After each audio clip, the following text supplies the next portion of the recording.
नमस्कार विद्यार्थी मित्रांनो, मागच्या लेक्चरमध्ये आपण SI युनिटबद्दल माहिती घेतली होती. त्याच्यानंतर या पिरियडमध्ये आपण घेणार आहोत त्याच्या पुढचा नेक्स्ट पार्ट, पेज नंबर 4 वरचा लॉज ऑफ केमिकल कॉम्बिनेशन. पण ह्या लॉज ऑफ केमिकल कॉम्बिनेशनमध्ये तुम्हाला पहिले 3 जे लॉज आहेत ते लॉज आपल्या यावर्षीच्या 11वीच्या सिलेबसमधनं कमी केलेले आहेत. तरी आपण थोडक्यात ते लॉज घेणार आहोत, कारण तुमचे CETसाठी किंवा नीटसाठी हे लॉज कमी केले जाणार नाहीत. लॉज ऑफ केमिकल कॉम्बिनेशनमध्ये the elements combine with each other and form compounds, हा भाग आपण अगोदर पाहिला एलिमेंट आणि कंपाऊंडची डेफिनेशन घेताना. This process is govern by 5 basic laws discovered before the knowledge of molecular formulae. त्याच्यामध्ये पहिला जो लॉ आहे तो आहे लॉ ऑफ कॉन्झर्वेशन ऑफ मास.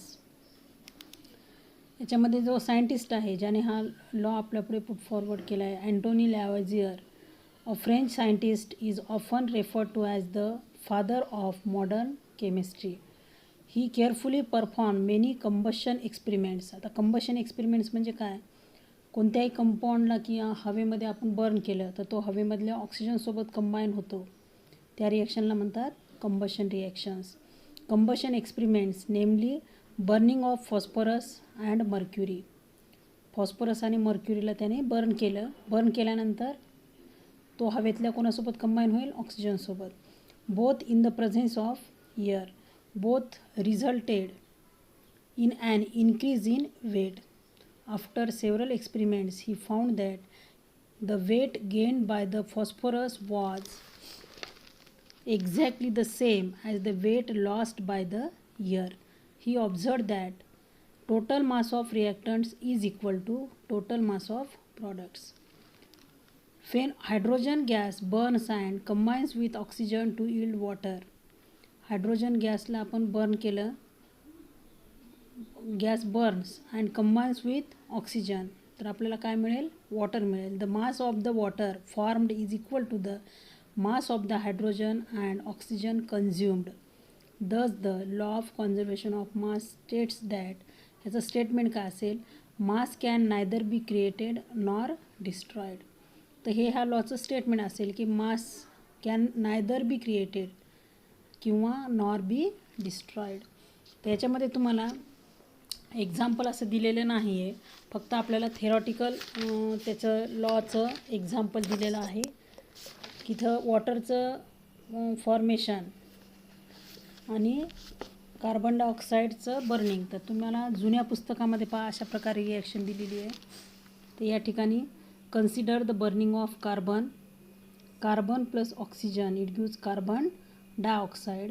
तसं तुम्ही दुसरी रिॲक्शन दिली वॉटरचं फॉर्मेशन, त्याच्यामध्ये लिहू शकता hydrogen plus oxygen it gives water. तर इथं केमिकल फॉर्म्युल्याने रिॲक्शन दाखवायची नाही, इथं फक्त नावांनी रिॲक्शन दाखवलेले आहे. कार्बन प्लस ऑक्सिजन, कार्बनला जर हवेत बर्न केलं तर तो ऑक्सिजनसोबत कंबाईन होईल, कार्बन डायऑक्साईड आपल्याला मिळेल. म्हणजे जे काही मासेस कार्बन आणि ऑक्सिजनचे कंबाईन होतील तेवढेच मास आपल्याला कोणाचं मिळेल? कार्बन डायऑक्साईडचं. म्हणून या ठिकाणी हा जो लॉ आहे त्या लॉचं स्टेटमेंट काय दिलेलं आहे? Mass can neither be created nor destroyed. याचा जो फॉर्म्युला आहे तो फॉर्म्युला लक्षात ठेवायचा आहे. Total mass of reactants is equal to total mass of products. त्याच्यानंतर सेकंड लॉ आहे law of definite proportion. This law is again stated by a French chemist Joseph Proust. Perform experiments on 2 samples of cupric carbonate. One of the sample was natural in origin and the other was a synthetic one.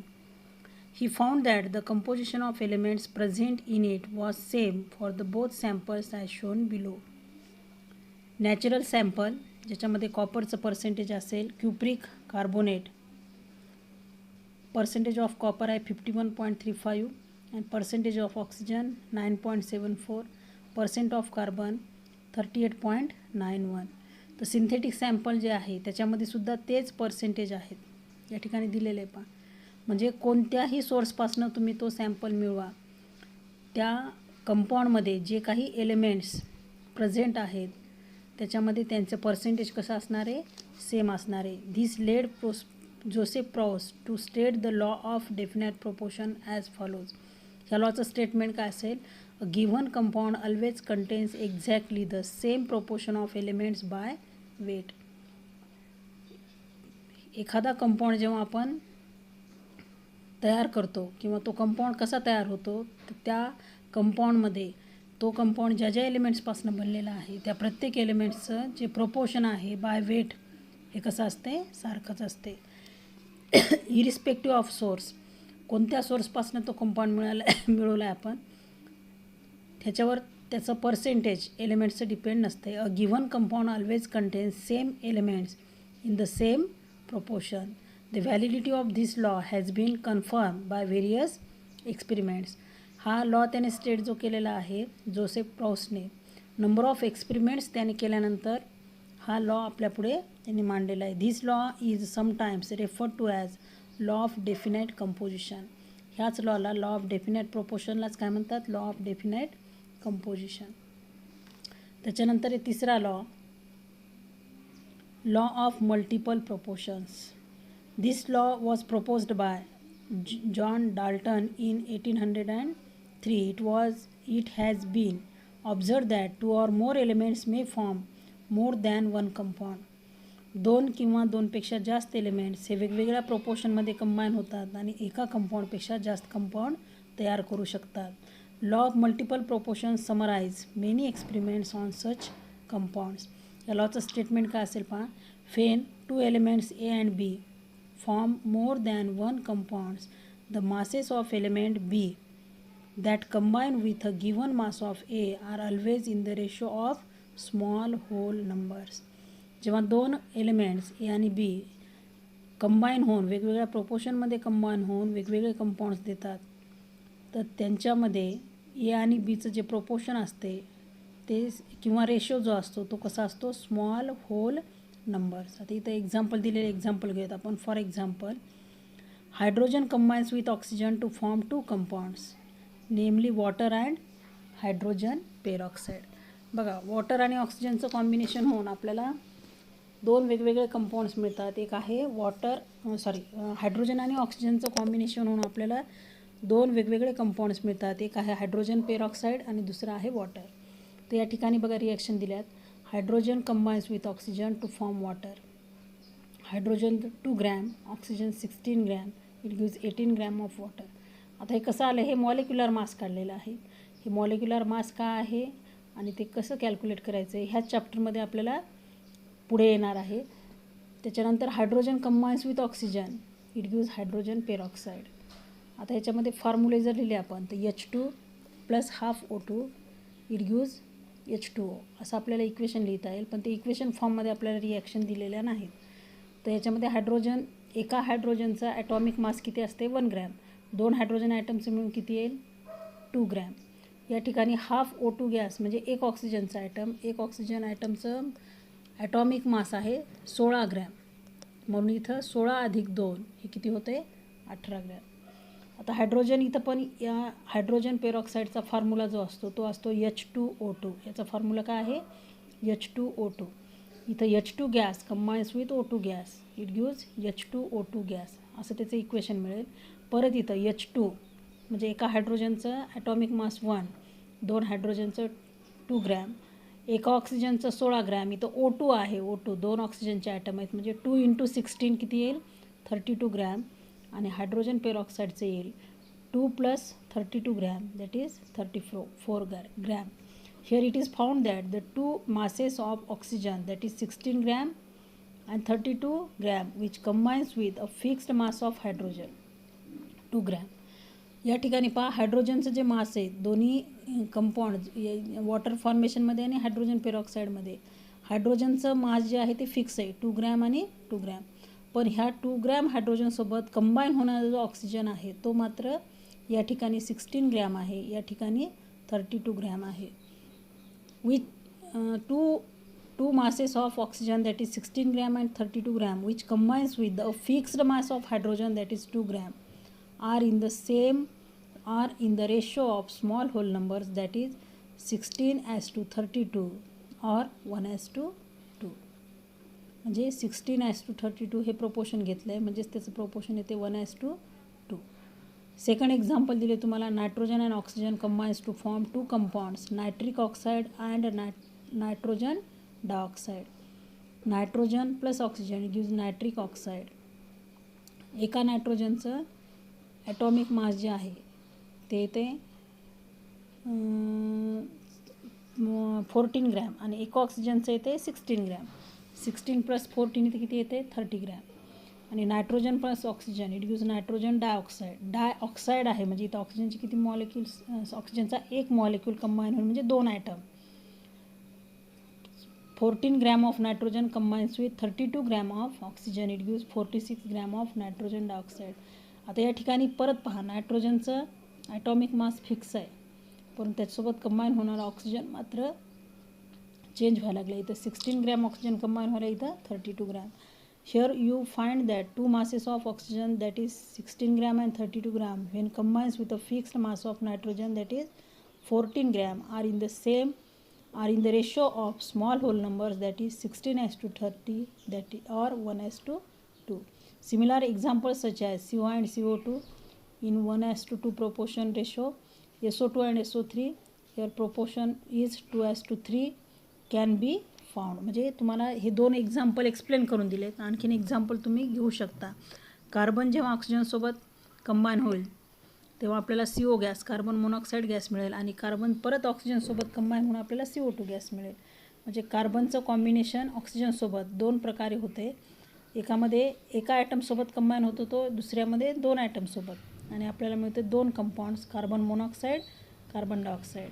तसंच SO2 आणि SO3चं आहे, sulphur dioxide, sulphur trioxide. त्याच्यानंतर आहे चौथा law, Gay Lussac law of gaseous volume.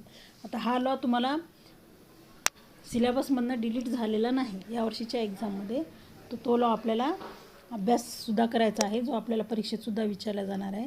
This law was put forth by Gay Lussac in 1808. The law states that, याचं statement असेल लॉचं, when gases combine or are produced in a chemical reaction, they do so in a simple ratio by volume. आता हा जो law आहे हा gaseous व्हॉल्यूमबद्दल आहे. म्हणजे या ठिकाणी आपण रेशो जो आहे हा रेशो काढताना त्यांचे काय घेणार, volumes. Provided all gases are at same temperature and pressure.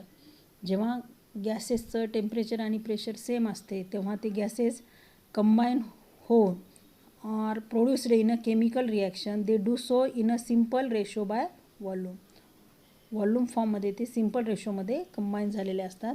आता याचं इलुस्ट्रेशन दिलेलं पाहिजे. इलुस्ट्रेशन म्हणजे एक्सपेरिमेंटल प्रूफ आपल्याला दिलं आहे. Example, under the same conditions of temperature and pressure 100 ml of hydrogen combines with 50 ml of oxygen to give 100 ml of water vapour. आता या ठिकाणी ऑक्सिजन आणि हायड्रोजन यांचं आपल्याला व्हॉल्यूम दिलेलं आहे. हायड्रोजन गॅस कंसामध्ये लिहिलेलं आहे, हायड्रोजन गॅस त्याचे 2 व्हॉल्यूम्स कंबाईन होतात आणि ऑक्सिजनचं 1 व्हॉल्यूम कंबाईन होते. म्हणजे H2 gas plus half O2 gas, म्हणजे ऑक्सिजनचा 1 ॲटम कंबाईन होतो म्हणजे 1 व्हॉल्यूम लिहिलं या ठिकाणी. हायड्रोजनचे 2 ॲटम्स कंबाईन होतात म्हणजे 2 व्हॉल्यूम, आणि वॉटरचे आपल्याला किती मिळतात 2 व्हॉल्यूम. म्हणजे 1 व्हॉल्यूम जिथं आहे तिथं आपण व्हॉल्यूम 1 व्हॉल्यूम जिथे आहे त्या ठिकाणी व्हॉल्यूम आपण किती घेतलं आहे 50 ml. तर 2 व्हॉल्यूम असेल तर त्या ठिकाणी किती होईल, दुप्पट होईल 100 ml. ह्या दोघांचं कॉम्बिनेशन होऊन आपल्याला वॉटरचे किती ml मिळतात 100 ml.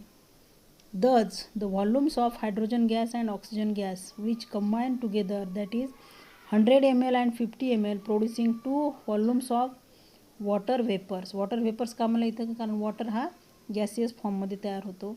which amounts to 100 ml bear a simple ratio, that is 2:1:2. हायड्रोजनचे 2 volume combines with oxygen 1 volume to produce water 2 volume, 2:1:2.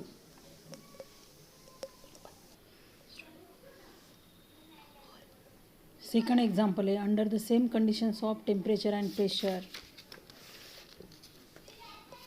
1 liter of nitrogen gas combines with 3 liter of hydrogen gas to produce 2 liter of ammonia gas. Nitrogen in gaseous form combines with hydrogen in gaseous form. It gives the ammonia NH3. अमोनियाचा formula काय NH3. Nitrogen आणि hydrogen हे दोन एलिमेंट्सचं combination होऊन आपल्याला मिळतो NH3 ammonia gas. Nitrogen gas 1 liter, hydrogen gas 3 liter and ammonia gas 2 liter. One volume combines with 3 volume of hydrogen, it gives 2 volume of ammonia. Thus the volume of nitrogen gas and hydrogen gas which combine together, that is 1 liter, 3 liter and volume of ammonia gas produced, that is 2 liter, they bear a simple ratio, that is 1:3:2. त्याच्यानंतर तुम्हाला पाचवा law जो दिलेला आहे तो law आहे Avogadro law. In 1811, Avogadro proposed that equal volumes of all gases at the same temperature and pressure contain equal number of molecules. Equal volumes of all gases. कोणत्याही गॅसचं जर आपण व्हॉल्यूम सारखं घेतलं at the same temperature and pressure, सारख्या टेम्परेचरला आणि प्रेशरला त्यांच्यामध्ये जे प्रेझेंट असणाऱ्या मॉलिक्युल्सची संख्या आहे ती कशी असते, सारखी असते. म्हणून हा लॉ कसा स्टेट करायचा आहे, equal volumes of all gases at the same temperature and pressure contain equal number of molecules. आता याच्यामध्ये एक्झाम्पल दिले पहा तुम्हाला. If we consider the reaction of hydrogen and oxygen to produce water vapor. Hydrogen gas combines with oxygen gas, it gives water gas.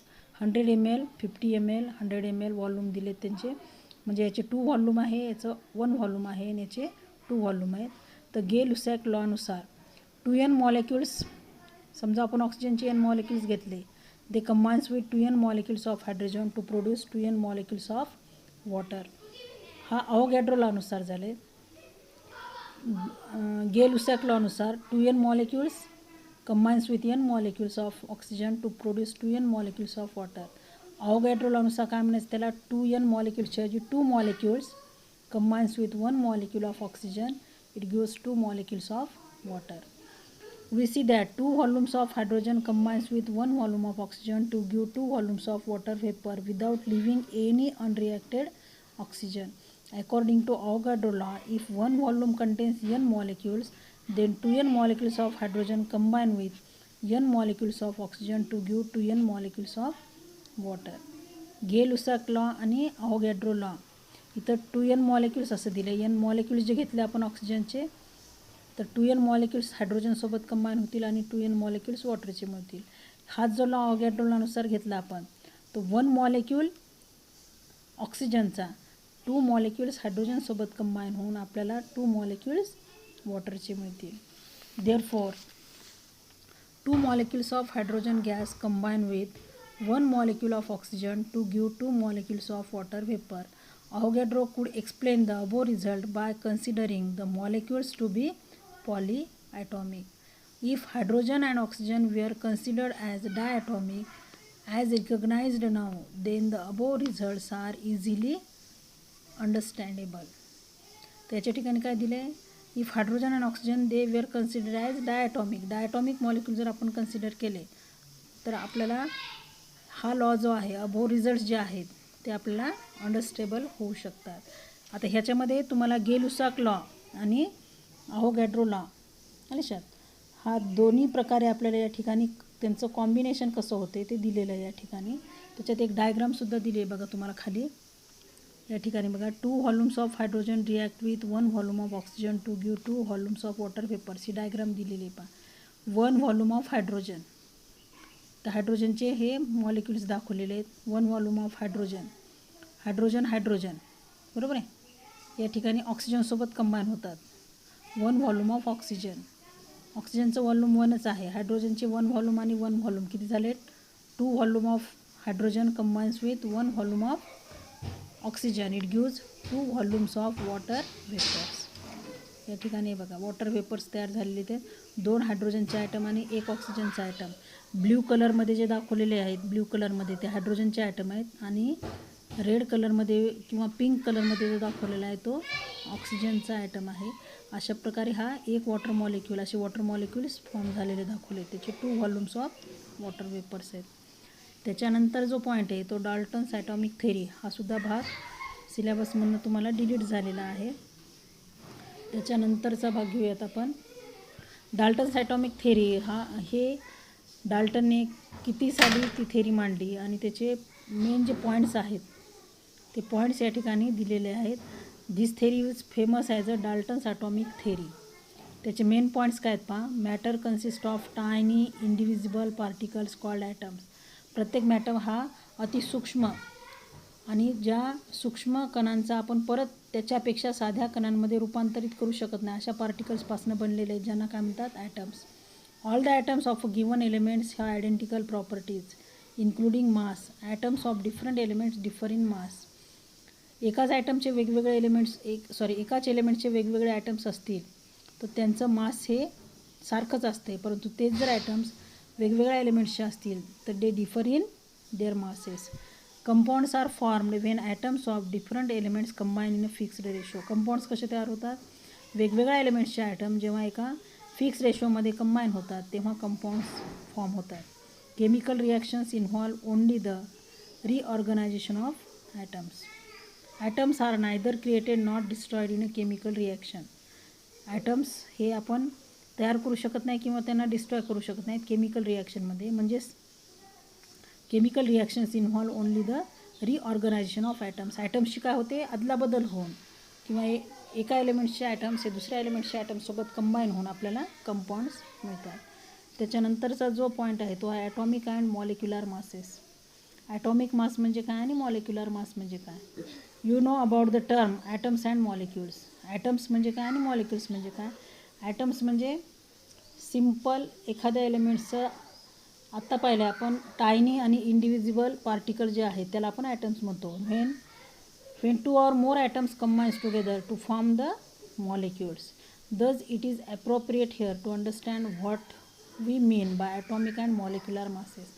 Item आणि molecule नंतर आपल्याला घ्यायचं त्यांचं ॲटमचं मास म्हणजे त्याला म्हणतो आपण ॲटॉमिक मास का असते आणि मॉलिक्युल्सचं मास त्याला म्हणतो आपण मॉलिक्युलर मास. सुरुवातीला घेऊयात आपण ॲटॉमिक मास म्हणजे काय. Every element has a characteristic atomic mass. आता तुम्हाला जर पिरियडिक टेबलमध्ये तुम्ही पाहिलं तर एलिमेंट्सचा सिम्बॉल सबस्क्रिप्ट आणि सुपरस्क्रिप्टला सबस्क्रिप्टला दिलेलं असते त्याचा ॲटॉमिक नंबर आणि सुपरस्क्रिप्टला दिलेलं असते त्याचा ॲटॉमिक मास. प्रत्येक एलिमेंटचा असं स्पेशल ॲटॉमिक मास असते. Atomic mass is the mass of an atom. It is actually very very small. For example the mass of one hydrogen atom is 1.6736 into 10 to the power minus 24 gram. This is very small quantity and not easy to measure. In the present system, mass of an atom is determined relative to the mass of carbon 12 atom as the standard, and this has been agreed upon in 1961. आता याच्यामध्ये standard जर आपण घेतलं एक standard म्हणून आपण घेतलेले carbon 12चा item आणि या कार्बन 12 ॲटमच्या ॲटॉमिक माससोबत इतर एलिमेंट्सचे मास आपण कम्पेअर करून प्रत्येक एलिमेंटचं मास आपण कॅल्क्युलेट करू शकतो. आणि हे जे आहे हे मान्य केल्या गेले agreed in 1961. In this system an atom of carbon 12 is assigned a mass of exactly 12.0000 atomic mass unit AMU. And all other atoms of other elements are given a relative atomic mass to that of carbon 12. The atomic masses are expressed in AMU, atomic mass unit. One AMU is defined as mass exactly equal to 1/12 of the mass of one carbon 12 atom. One carbon 12 atom. Carbon 12 म्हणजे काय कार्बनचा हा atomic mass आहे. Carbon 612 म्हणतो ना आपण तर carbon 12 हा त्याचा ॲटॉमिक मास आहे. Later on exact value of atomic mass unit in grams was experimentally established. 1 AMU is equal to 1/12 into mass of one carbon 12 atom. म्हणजे 1/12 कशाचं मास घ्यायचे वन कार्बन 12 ॲटमचं मास घ्यायचे. 1/12 mass of one carbon 12 atom किती आहे 1.992648 into 10 to the power minus 23 gram. याला 12ने काय करायचं डिवाइड तर ह्याचं सिम्प्लिफिकेशन काय येईल 1.66056 into 10 to the power minus 24 gram. Means this is the value of one atomic mass unit. 1 mu, therefore 1 mu is equal to 1.66056 into 10 to the power minus 24 gram. Recently mu has been replaced by unified mass unit. mu हे जे unit आहे सध्याच्याला replace केलेले कोणत्या युनिटने? Unified mass unit called Dalton, आणि त्याचा symbol आहे u, और it is also called DA. U means unified mass unit. यूचा मिनिंग काय? Unified mass unit. त्याच्यानंतर तुम्हाला ह्याच्यावर एक आधारित एक प्रॉब्लेम दिलेला आहे. पहा, mass of an atom of oxygen in gram is 26.56896 into 10 to the power minus 24 gram. What is the atomic mass of oxygen in u. U म्हणजे काय? Unified mass unit. ह्याच्यामध्ये ग्रॅममध्ये दिलेले आहे तुम्हाला. युनिफाईड मास युनिटमध्ये त्याचं मास काय असेल. सोल्युशनसुद्धा दिलेले आहे खाली. पहा, mass of an atom of oxygen in gram. ग्रॅममध्ये किती दिलेले आहेत? गिवन डेटामध्ये लिहून घ्यायचे. त्याच्यानंतर आपल्याला माहिती आहे 1.66056 into 10 to the power minus 24 gram म्हणजे 1 U किंवा ॲटॉमिक मास युनिट. बरोबर आहे. तर आपल्याला दिलेला मास किती आहे? 26.56896 into 10 to the power minus 24 gram म्हणजे किती ॲटॉमिक मास युनिट किंवा किती युनिफाईड मास युनिट.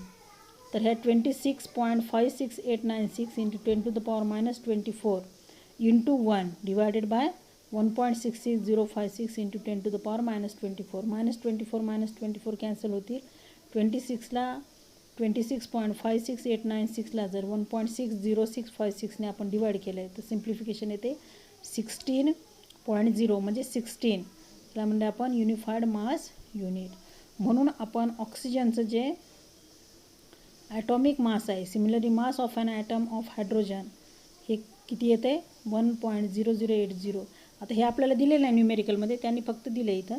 ह्याच पद्धतीने जर आपण हायड्रोजनचा ॲटॉमिक मास काढला तर त्याची व्हॅल्यू येते 1.0080. म्हणजेच हे आपण कॅल्क्युलेशनसाठी घेतो नियरली इक्वल टू 1.